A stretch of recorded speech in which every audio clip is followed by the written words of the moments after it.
Hello students, today we'll study about class 8 science chapter number 5 coal and petroleum. Posting date is 29 July. Coal and petroleum. We use various materials for some basic needs.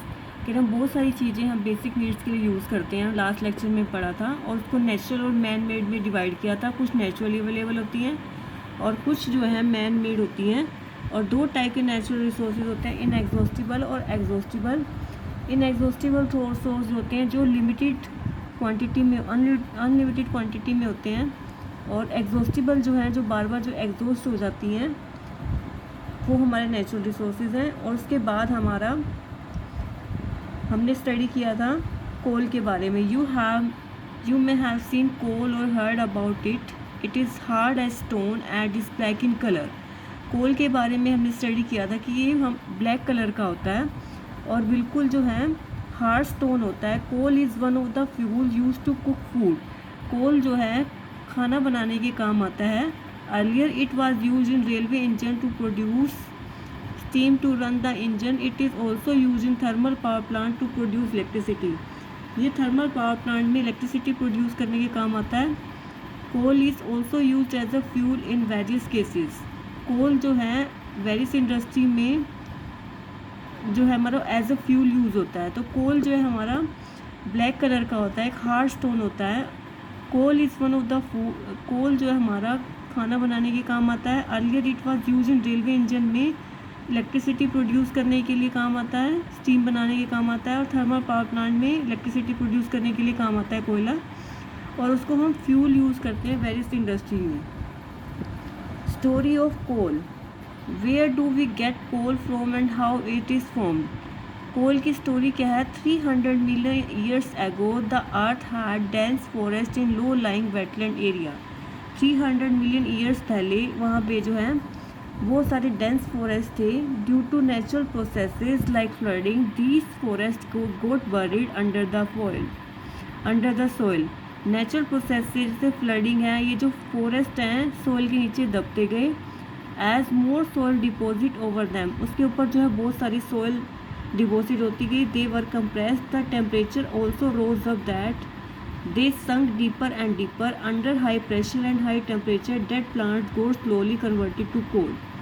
कि temperature जो है इतना high होता गया deeper और high pressure से और high temperature से डेड प्लांट जो है कोयले में कन्वर्ट हो गए. तो हमने स्टोरी कोल में पढ़ा. तो 300 मिलियन ईयर एगो अर्थ के पास डेंस फॉरेस्ट थे, और नेचुरल प्रोसेस से फ्लडिंग से ये फॉरेस्ट हैं बिल्कुल नीचे दबते गए, और इसके अंदर सोइल एज मोर सोइल डिपॉजिट ओवर दैम, और इसके ऊपर बहुत सारी सोइल डिपॉजिट होती गई. दे वर कंप्रेस्ड, और ये कंप्रेस होते गए. The temperature also rose up. They sank deeper and deeper under high pressure temperature से. डेड प्लांट जो है कोयले में कन्वर्ट हो गए. एज कोयल के अंदर जो है मेनली कार्बन होती है. द स्लो प्रोसेस है जो डेड वेजिटेशन को कोयले में कन्वर्ट करना है, इसको बोलते हैं carbonisation. As coal contains carbon, the slow process of conversion of dead vegetation into coal is called carbonization. कोयल के अंदर जो है कार्बन होती है. द स्लो प्रोसेस जो है डेड वेजिटेशन जो है कोयले में कन्वर्ट होना है, इसको बोलते हैं carbonisation. Since it was form from the remains of vegetation, coal is also called a fossil fuel. A coal mine is shown in figure 5.2. 300 million year ago जो अर्थ के पास बहुत सारे डेंस फॉरेस्ट थे. ड्यू टू नेचुरल प्रोसेस से flooding से जो forest जो है नीचे दबते गए, और उसके अंदर ऊपर सोइल डिपॉजिट होती गई, और वो कंप्रेस होते गए. कंप्रेस होने के बाद टेम्परेचर राइज, जैसे जैसे टेम्परेचर बढ़ता गया वो डीप और डीप जो है डीपर चलते गए. Under high pressure and high temperature से डेड प्लांट जो है स्लोली कन्वर्ट हो गए कोयल में. एज कोयले के अंदर कार्बन होती है. द स्लो प्रोसेस है डेड वेजिटेशन जो इसमें कोयले में कन्वर्ट हुई है, इसको बोलते हैं carbonisation. Since it was form from the remains of vegetation, क्योंकि ये जो है रिमेन्स से बना है. कोयल is also called fossil fuel, इसलिए कोयल को हम फॉसिल फ्यूल भी बोलते हैं. तो कोयल की स्टोरी क्या है. 300 मिलियन ईयर एगो अर्थ के पास जो है बहुत सारे डेंस फॉरेस्ट से, नेचुरल प्रोसेस से जो है फ्लडिंग से ये फॉरेस्ट जो है नीचे दबते गए और बहुत सारी जो सोयल है इसके ऊपर डिपॉजिट होती गई, दे वर कंप्रेस्ड और ये दबते गए। The temperature also rose, temperature जो है बढ़ता गया as this sank deeper, deeper जो है सिंक होता गया और अंडर हाई प्रेशर टेम्परेचर से वो सारे के सारे वो कोयले में कन्वर्ट हो गए। कोयल के अंदर मेनली कार्बन होते हैं। द सो जो डेड वेजिटेशन जो है को कोयले में कन्वर्ट करना उसको बोलते हैं कार्बनाइजेशन। सिंस ये जो है डेड वेजिटेशन से बना है इस वजह से इसको हम फॉसिल फ्यूल भी बोलते हैं। और एक कोयल माइन जो है 5.2 जो फिगर में दिखाई हुई है, ये कोयल माइन दिखाई हुई है। When heated in air coal burns and produce mainly carbon dioxide. अगर इसको जो है हम एयर में हीट करते हैं तो कोयला जो है कार्बन डाइऑक्साइड प्रोड्यूस करता है। कोयल को जो है हम is produced in industry to get some useful products. कोयल जो है हमें कोयल is process in industry to get some useful. कोयल जो है इंडस्ट्री में हमने जो है यूजफुल प्रोडक्ट बनाने के काम आते हैं, जैसे कोक, कोयला तार और कोयल गैस। उसके बाद है कोक। कोक क्या होता है? It is a tough porous and black substances. ये बिल्कुल ब्लैक कलर का सब्सटेंस है। It is an almost pure form of carbon और कार्बन की फुल प्योर फॉर्म है। Coke is use in the manufacture of steel. Coke जो है steel बनाने के काम आता है and in the extraction of many metals, और बहुत सारी मेटल को बाहर निकालने का काम आता है। तो कोक क्या होता है? टफ होता है, पोरस होता है, ब्लैक सब्सटेंस होता है और ऑलमोस्ट प्योर फॉर्म होती है कार्बन की। कोक को जो है हम स्टील को मैन्युफैक्चर करने के काम आता है and in the extraction of many metal, और मेटल को बाहर निकालने के काम आता है। तो कोक का क्या यूज़ है? ब्लैक सब्सटेंस होता है, प्योर फॉर्म होती है कार्बन की, और ये जो है मैनी मेटल्स को एक्सट्रैक्ट करने के काम आता है। कोल तार क्या होती है? It is black thick liquid. एक भी बिल्कुल ब्लैक कलर का थिक लिक्विड होता है, अनप्लेजेंट स्मेल होती है। It is a mixture of as a fuel in many industry situated near the coal processing plants.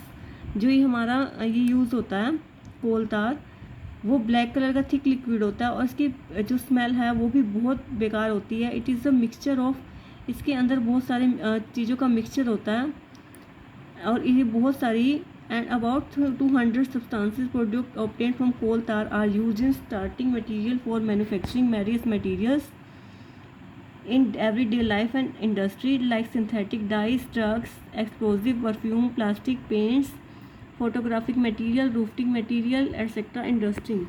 Naphthalene ball used to repel moths and other insects are obtained from coal tar.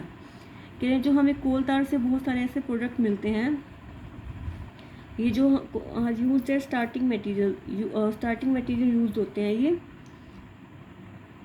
और like synthetic dyes जैसे dyes, drugs, explosive, perfume, plastic, plant, photographic material, roofing material, naphthalene board use to repel moths and other insects are also obtained. Coal tar से ही मिलती हैं। These days bitumen, a petroleum product, is used in place of coal tar for melting the roads. Bitumen भी जो है petroleum product है। कोल तार in place of coal तार for melting road को मेल्ट करने के काम आता है। तो हमने आज कोक के बारे में पढ़ा, कोल तार के बारे में पढ़ा। कोक के बारे में हमने पढ़ा ये टफ और ब्लैक कलर का सब्सटेंस होता है और प्योर फॉर्म है कार्बन की, और जो कोक है वो मैन्युफैक्चर करने के काम आता है स्टील को and in the extraction of metals को जो है एक्सट्रैक्ट करने का काम आता है। उसके बाद है कोल तार, ये ब्लैक कलर का लिक्विड होता है, थिक अनप्लेजेंट स्मेल होती है और इससे बहुत सारे हम चीज़ें बनाते हैं, डाइज, परफ्यूम्स और नेपथलीन बॉल्स, ये सारे के सारे हमारी जो है कोल तार से मिलती हैं। और इससे जो हमारे ये फॉसिल फ्यूल्स हैं वो हमारा कौन सा होता है? ये हमने सबसे पहले हमने ये पढ़ा आज एग्जॉस्टिबल और इनएग्जॉस्टिबल रिसोर्स के बारे में, कोयल के बारे में पढ़ा। कोयल में पढ़ा कि ब्लैक कलर का सब्सटेंस होता है और ये बिल्कुल हार्ड होता है और को फूड कुक करने का काम आता है, इंजन को भी रन करने के काम आता है। और कोयले की स्टोरी क्या होती है? कोयले की स्टोरी क्या है? ये जो 300 ईयर्स एगो इसमें फ्लडिंग है, फ्लडिंग की वजह से, फॉरेस्ट की वजह से ये दब गए और जो सोयल है वो डिपॉजिट होगी इसके ऊपर अंडर हाई प्रेशर से जो है ये कंप्रेस होते गए और किस में कन्वर्ट होते गए? ये हमारा कोयले में कन्वर्ट होते गए। इसके बाद हमारी कोल माइन दिखाई हुई है और हमने क्या पढ़ा, हमने कोक के बारे में पढ़ा और कोल तार के बारे में पढ़ा। कोक क्या होती है, ब्लैक कलर का सब्सटेंस होती है और कोल तार जो है हमारा ब्लैक कलर का थिक लिक्विड होती है और अनप्लेजेंट स्मेल होती है। Thank you.